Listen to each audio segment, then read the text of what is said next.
బొమ్మూరు గ్రామానికి చెందిన టీడీపీ యువ నాయకుడు మంత్రి జగదీష్ ఇటీవల జరిగిన రోడ్డు ప్రమాదంలో మరణించడం జరిగింది. అతనికి తెలుగుదేశం పార్టీ సభ్యత్వం ఉన్న విషయాన్ని కుటుంబ సభ్యుల ద్వారా తెలుసుకుని రూరల్ ఎమ్మెల్యే గోరంట్ల బుచ్చయ్య చౌదరి దృష్టికి తీసుకుని వెళ్లారు. ఆయన చొరవ తీసుకుని ఆలస్యమైనప్పటికీ లెటర్ ద్వారా పార్టీ అధిష్టానం దృష్టికి తీసుకుని వెళ్లడంతో ప్రమాద బీమా చెక్కు 2 లక్షల రూపాయలు విడుదలైందని రూరల్ మండల టీడీపీ అధ్యక్షుడు మత్స్యటి ప్రసాద్ తెలిపారు. గోరంట్ల ద్వారా ఆ చెక్కును శనివారం బొమ్మూరులో జగదీష్ కుటుంబ సభ్యులకు అందించారు. సీఎం చంద్రబాబు, రాష్ట్ర మంత్రి, టీడీపీ జాతీయ ప్రధాన కార్యదర్శి నారా లోకేష్లకు మత్స్యటి కృతజ్ఞత తెలిపారు. తెలుగుదేశం పార్టీ కమిట్మెంట్ ఇలా ఉంటుందని ఆయన అన్నారు.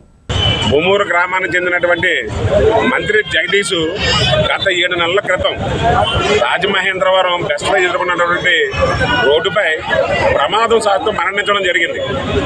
అయితే గతంలో అతనికి సభ్యత్వం ఉంది. ఆ వేళ అప్పుడు తెలుగుదేశం పార్టీలో 100 రూపాయల సభ్యత్వం తీసుకుంటే 2 లక్షల రూపాయలు వాళ్ళు ప్రకటించడం జరిగింది.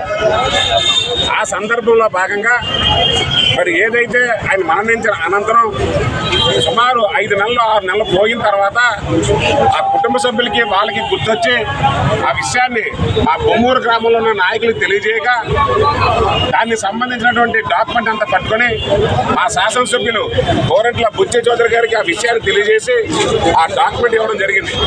వారు వెంటనే స్పందించి దానికి ఒక లెటర్ తయారు చేసి వారే స్వయంగా పట్టుకెళ్ళి ఈ రాష్ట్ర ముఖ్యమంత్రి మాన్యశ్రీ నారా చంద్రబాబు నాయుడు గారికి ఇవ్వడం జరిగింది. వెంటనే ఇచ్చిన 15 రోజులలో ఆ కుటుంబ పోషణ నిమిత్తం 2 లక్షల రూపాయలు ఇవ్వడం జరిగింది.